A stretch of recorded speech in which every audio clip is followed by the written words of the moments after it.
Olá. Eu sou aluno William e estudo no Instituto IFBA no campus de Euclides da Cunha. Esse é um trabalho da matéria de linguagem 2, cujo o tema é a JNI, que é a Java Native Interface. Do ponto de vista de uma JVM, há dois tipos de código: o Java e o nativo. O Java Native Interface, que é a JNI, estabelece uma interface bem definida e independente da plataforma entre os dois. O código nativo pode ser usado juntamente com o Java de duas maneiras distintas, como métodos nativos em uma JVM, que é a J Virtual Machine, e execução, e como o código que cria a JVM usando a API de chamada. Agora eu vou falar sobre os métodos nativos. Como o primeiro tópico é como declarar esse método. Os métodos nativos Java são declarados no próprio Java, implementados em outras linguagens, como C ou C++, e carregados pela própria JVM, conforme o necessário. Para usar métodos nativos, deve-se, primeiro, declarar o método nativo em seu código Java. Quando o compilador Javac encontra uma declaração de método nativo no código de origem Java, ele registra o nome e os parâmetros para o método. Como o código de origem Java não contém nenhuma implementação, o compilador marca o método como nativo. A JVM pode então resolver o método corretamente quando for chamado. Em segundo, a gente implementa esse método. Os métodos nativos são implementados como pontos de entrada externos em uma biblioteca binária carregável. O conteúdo de uma biblioteca nativa é específico pela própria plataforma, ou seja, a JNI fornece a maneira para que a JVM use quaisquer métodos nativos em uma maneira independente da plataforma. A JVM executa chamadas e métodos nativos. Quando a JVM está em um método nativo, a JNI fornece uma maneira de retornar essa chamada à JVM. Por terceiro e não menos importante, é preciso carregar esse método, o código de método nativo, para a VM usar. Como declarar o método nativo? Deve-se localizar e carregar a biblioteca nativa que contém o método no tempo de execução.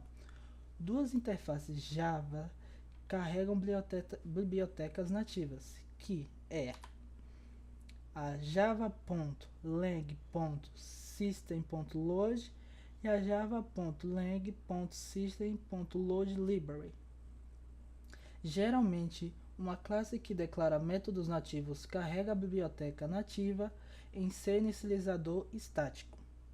Agora eu vou falar sobre a API de chamada.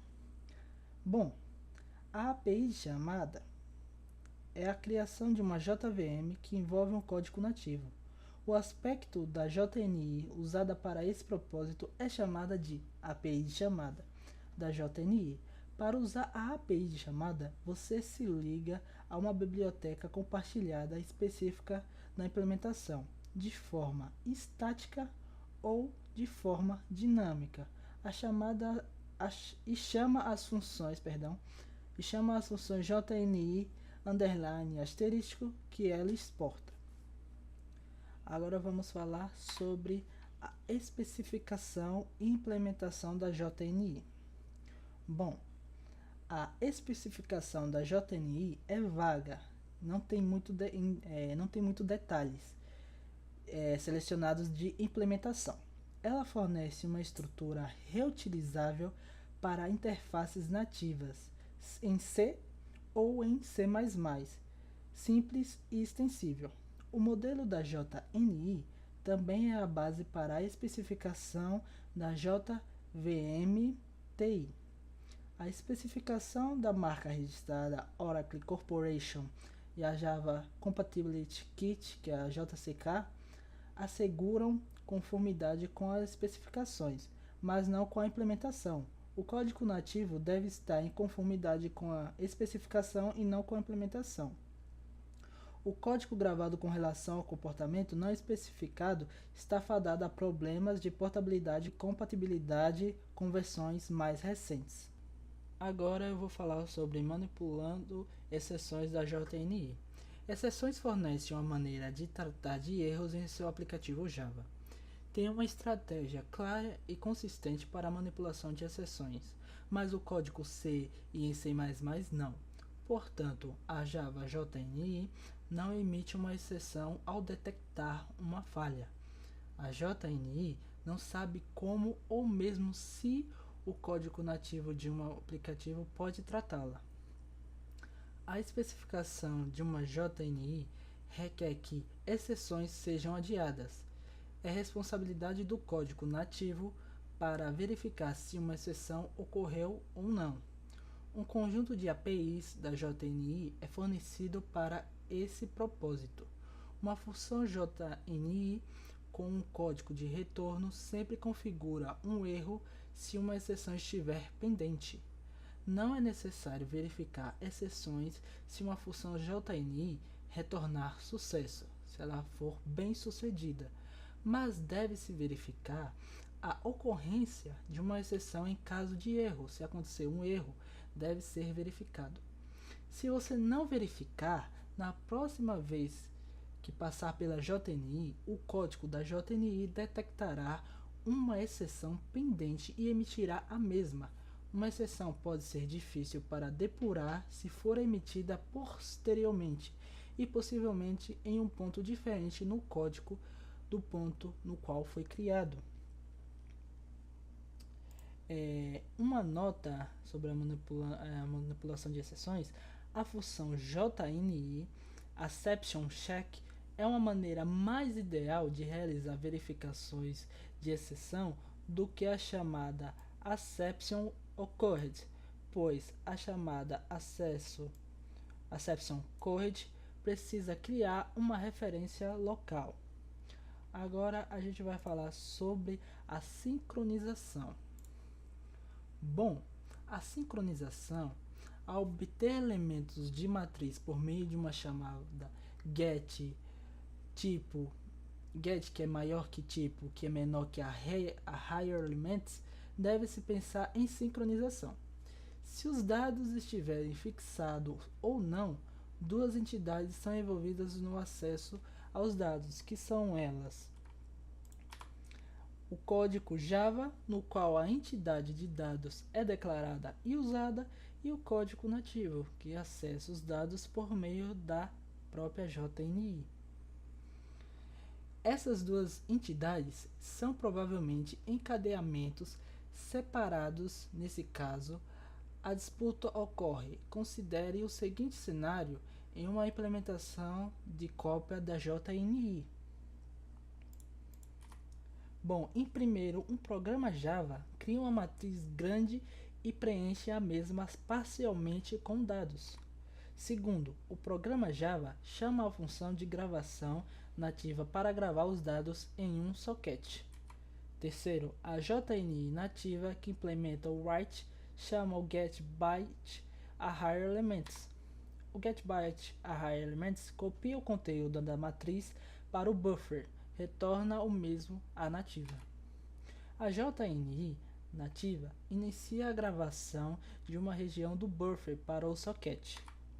Enquanto o encadeamento está ocupado gravando, outro encadeamento, que é o Java ou o próprio nativo, é executado e copia mais dados para a matriz, fora da região que está sendo gravada.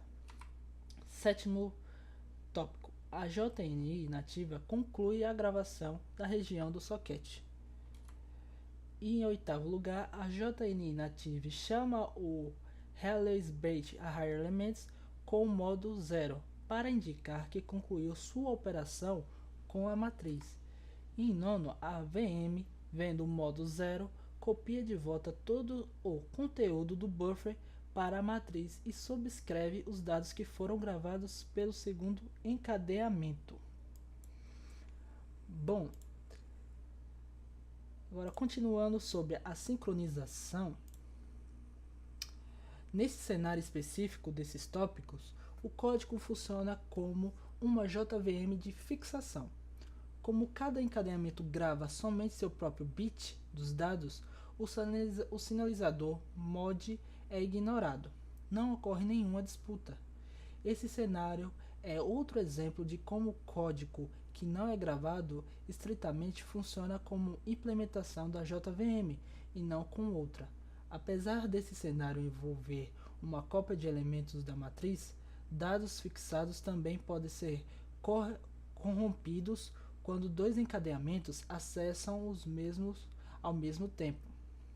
Tome cuidado porque, como você sincroniza o acesso e elementos da matriz, é possível usar as interfaces da JNI para acessar regiões de matrizes e cadeias Java para reduzir problemas nesse tipo de interação. Do cenário, o encadeamento que está gravando os dados grava em sua própria região. O encadeamento que está lendo os dados lê somente sua própria região. Esse método funciona como cada implementação da JNI. Bom, agora eu vou falar sobre como depurar a JNI. Se você acha que tem um problema de JNI, há verificações que podem ser executadas para ajudá-lo a diagnosticar as transições da JNI.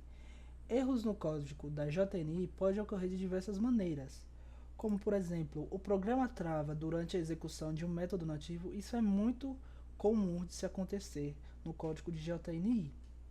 Em segundo, o programa trava algum tempo depois de retornar do método nativo, frequentemente durante a GC. Já aí não é tão comum de se acontecer, mas pode vir a acontecer. E por fim, o código JNI inválido causa conflito após retornar de um método nativo. É ocasional. Agora, se você acha que tem um problema com a interação entre o código nativo gravado pelo usuário e a JVM, ou seja, um problema de JNI, é possível executar verificações que ajudem a diagnosticar as transições da JNI. Para executar essa verificação, especifica a opção, que é essa opção aqui, a xcheck igual a JNI, ao iniciar a JVM. A opção xcheck igual a JNI ativa um conjunto de funções do wiper em torno das funções da JNI. As funções do wiper executam verificações nos parâmetros recebidos. Essas verificações incluem se a chamada e a chamada que inicializou a JNI estão no mesmo encadeamento, se os parâmetros do objeto são objetos válidos, se as referências locais ou até mesmo globais referem-se a objetos válidos, se o tipo de campo corresponde à chamada get maior que typer menor que finder ou set maior que typer menor que finder, se os IDS de campo estáticos e não estáticos são realmente válidos, se cadeias são válidas e não nulas, se elementos de matriz são não nulos e os tipos de elementos de matriz. A saída do xcheck igual a JNI é exibido no fluxo de erros padrão e tem a seguinte aparência, que é essa aparência aqui, ó, de erro. Pode aparecer esses dois erros. A primeira linha, que é esse primeiro erro aqui, ela indica o nível de erro ou aviso ou aconselhamento, a API da JNI no qual o erro foi detectado e uma explicação do problema. A última linha indica o método nativo que estava sendo executado quando o erro foi detectado. É possível especificar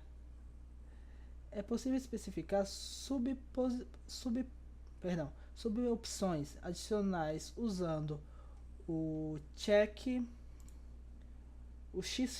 igual a JNI igual a subopção que você vai colocar aqui dentro. E as subopções úteis são essas aqui, ó. A all verifica as classes do aplicativo e do sistema. O verbose, que ela rastreia determinadas funções e atividades da JNI. O rastreio, que rastreia todas as funções da JNI. O NoBoads não executa verificações de limites em cadeias e matrizes. O non-fatal não sai quando os erros são detectados. O NoWarning não exibe avisos. O NoAdvice não exibe aconselhamento. O Novalist ela não verifica a reutilização do Valist. O Pendattic executa de forma mais intensa, mas verificações mais lentas. O Valist ele verifica a reutilização de Valist. E o Help ele imprime informações de ajuda. A opção do Xcheck igual a JNI pode reduzir o desempenho, pois é intensa quando válida os parâmetros fornecidos. Em algumas plataformas, isso é uma nota, tá, gente? Reutilizar uma valist em uma segunda chamada da JNI, por exemplo, ao chamar a call static void método duas vezes com os mesmos argumentos, faz com que o valist seja corrompida e a segunda chamada falhe. Para assegurar que o valist não seja corrompida, use o macro C padrão, que é o var_copy, na primeira chamada. Por padrão, o Xcheck JNI assegura que os valists não estejam sendo reutilizadas. Use a subopção NoValist para desativar essa verificação somente se sua plataforma permitir a reutilização do valist, sem o varcopy. As plataformas ZOS permitem a reutilização do valist e, por padrão, o Xcheck JNI Novalist é usado. Para ativar a verificação de reutilização do valist, use a opção Xcheck igual a JNI igual valist. Bom, para começar o nosso próximo tema sobre o JNI, aqui mostramos uma ilustração que mostra bem como funciona a interface JNI. Aqui vemos o aplicativo Java e aqui o programa, por exemplo, em C++. Aqui tá vendo? A gente vê a interface JNI, a biblioteca nativa e a interface JNI. O próximo tópico que a gente vai abordar são as listas de verificação da JNI. Bom, a lista de verificação da JNI você tem que se lembrar que referências locais não podem ser salvas em variáveis globais. Assegure que cada referência global criada tenha um caminho que exclua essa referência global. Sempre verifique as exceções ou código de retorno no retorno de uma função da JNI. Sempre trate de uma exceção adiada imediatamente ao detectá-la. Assegure que os elementos de matriz e cadeia são sempre liberados. Assegure que os sinalizadores scope e o mod sejam usados corretamente. Consulte copiando e fixando. Ao utilizar um objeto Java no código nativo, assegure a sincronização desse acesso. Aí, resultado de não adesão, travamentos aleatórios dependendo do que capturado no espaço de objeto subscrito acontece em intervalos aleatórios. Fuga de memória pode emitir uma exceção nativa se o armazenamento de referência global estourar, pode ser difícil de isolar. Exceções inexplicadas ou comportamentos indefinidos podem travar a JVM. Uma pequena fuga de memória pode fragmentar o heap e fazer com que outros problemas ocorram primeiro. Fugas de memória, fragmentos de heap ou ambos. Distorção de memória. Agora a gente vai para o próximo tópico. Esse foi um tópico curto das listas de verificação da JVM. Agora o próximo tópico que vamos abordar é copiando e fixando a JNI, perdão. Bom, a GC pode a qualquer tempo decidir que precisa compactar o heap de lixo coletado. A compactação envolve mover os objetos fisicamente de um endereço para o outro. Estes objetos podem ser referidos por uma referência local ou global da JNI. Para permitir que a compactação ocorra de forma segura, as referências da JNI não são ponteiros diretos para o heap, pelo menos o nível de não direcionamento isola o código nativo de movimentação do objeto. Se um método nativo precisa obter endereçabilidade direta para a parte interna de um objeto, a situação é mais complicada e é mais complicado. O requisito para abordar ou fixar diretamente o REAP é típico quando há necessidade de acesso rápido, compartilhado e grande matrizes primitivas. Um exemplo pode incluir o buffer da tela. Nesses casos, uma seção crítica, uma se, perdão, nesse caso, uma seção crítica da JNI pode ser usada, o que impõe requisitos adicionais ao programador, conforme especificado na descrição da JNI, para essas funções. Agora a gente vai olhar as especificações da JNI para obter mais detalhes. Aqui tem duas especificações, que é o Get Primitive Array Critical, que ele retorna o endereço do REAP direto de uma matriz Java, desativando a coleta de lixo até o Rels Primitive Array Critical, que corresponde a ser chamada. E tem o Get String Critical, que retorna o endereço do REAP direto de uma instância java.lang.string, desativando a coleta de lixo até o Rels String Critical ser chamado. Todas as outras interfaces get, primitive tape, array elements retornam uma cópia que não é afetada por compactação. Ao usar a política de coleta de lixo balanceada, as formas críticas das chamadas podem não retornar um ponteiro direto para o REAP, o que é refletido no sinalizador scope. Esse comportamento é devido a uma representação interna de matrizes maiores, em que os dados podem não ser sequenciais. Geralmente uma matriz com armazenamento que é menor que 1/1000 do REAP é retornada como um ponteiro direto. Aí aqui a gente como usar o sinalizador scope. As funções get, tape e release tape são fornecidas em pare. Aí aqui a gente vê o getString chase, o releaseString chars, o getString critical, o releaseString critical e assim entre outros, como vocês podem ver aqui.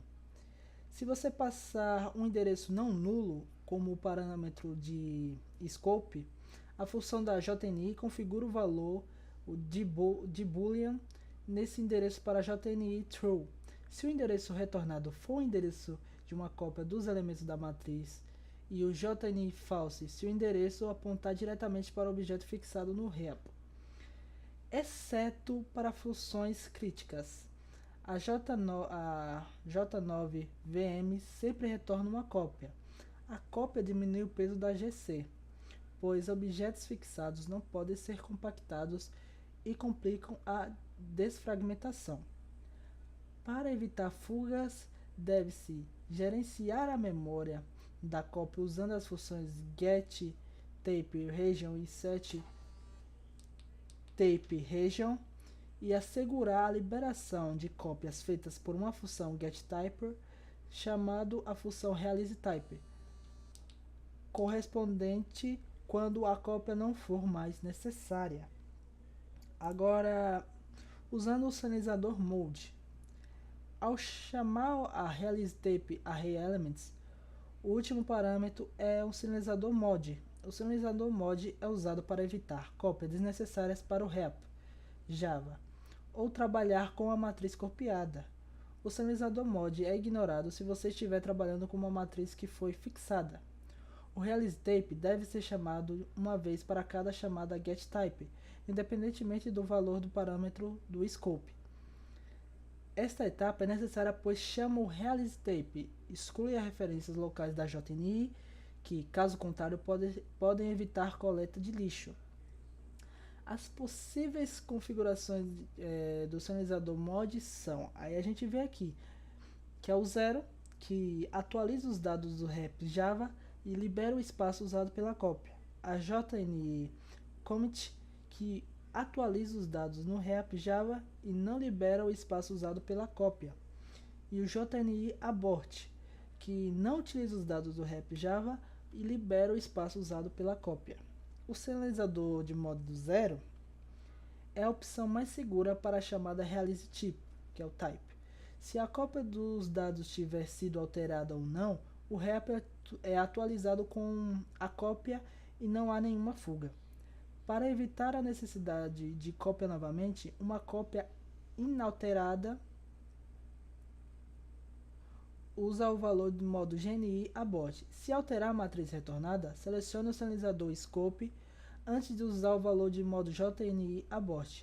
Para retroceder as mudanças, esta etapa é necessária, pois a JVM de fixação deixa o REAP em um estado diferente da JVM de cópia. Aí, uma maneira genérica de usar os dois sinalizadores, o Scope e o Mode, funciona com todas as JVMs e assegura que as mudanças sejam confirmadas e fugas não ocorram.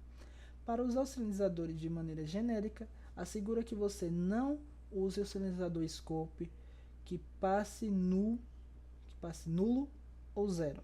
Sempre configure o sinalizador Mode para zero. Um uso complicado desses sinalizadores é necessário somente para otimização. Se a maneira genérica for usada, deve-se ainda considerar a sincronização. Então você tem que ficar bem atento a se for usar de um modo genérico os sinalizadores. Tem que ficar atento a esse tipo de coisa. Bom, espero que vocês tenham entendido um pouco sobre o conceito da JNI. Eu sei que não foi uma explicação muito bem detalhada sobre a JNI, espero que não tenha deixado nada vago. E em seguida vai rolar um trecho de um vídeo que está disponível no YouTube, que eu vou deixar o link aqui na descrição, de um representante que eu acho que é da Google, falando exatamente sobre a JNI. É o Jess Wilson. Ele é americano, mas tem legenda em português no próprio YouTube. É só você habilitar essa legenda. Assistam esse vídeo, é muito interessante e com esse vídeo vocês vão entender mais sobre a JNI. Hey everybody, I'm Jesse Wilson from Square, and I'm here to ramble on about JNI for a little bit. And this isn't the JNI talk you were expecting. I'm really going to talk about why and how it works, more than I'm going to talk about any of the implementation details, because the implementation details are just incredibly boring. All right, or at least the API details. So I want to start out by talking about Java, and so we just all watched a talk about Kotlin, and so it's going to feel a little awkward for me to talk about how great Java is, but I'll do it. So Java is this like wonderful productive language. The reason that it was chosen for Android was because it's so productive. There's lots of great libraries. You can do lots and lots of things in Java, and despite the fact that it's such a high-level system, it's also a fast enough programming language. You know, you talk about programming languages and how when you go to deploy them, you have problems. Java's generally like fast enough, and generally people who don't have performance problems with Java. And then just like the productivity, Java scales up to hundreds of people on hundreds of developer teams. Yeah, so I'm a big fan. And Java, as we know, all runs on the Java Virtual Machine. And the Java Virtual Machine is this expensive, fancy technology that's Sun and Oracle have been developing. Literally hundreds of man-years worth of investment into this application. And what it does is it takes the Java programming language and it gives you an architecture-neutral place to deploy. So